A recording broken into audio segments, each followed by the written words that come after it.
Friends এখন আমি একটি রেসিপি দেখাচ্ছি উচ্ছে আলু আর ডাঁটা দিয়ে তরকারি। কড়াইতে তেল দিয়ে দিয়েছি আর জিরাটা ফোড়ন দিয়ে দিয়েছি। উচ্ছেটাকে ভেজে নিয়েছি। এবার এর মধ্যে আমি দিয়ে দেবো ডাঁটা আর আলু। এটাকে আমি ভেজে নেব।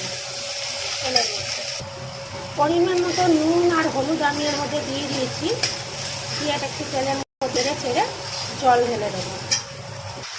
আমার হচ্ছে আলু ডাঁটা কষানো হয়ে যাচ্ছে। নুন হলুদ দিয়ে সর্ষে বাটা, কাঁচা লঙ্কা বাটা আর একটু রসুনের মধ্যে বেটে দিয়েছি, একসঙ্গে বেটে নিয়েছি।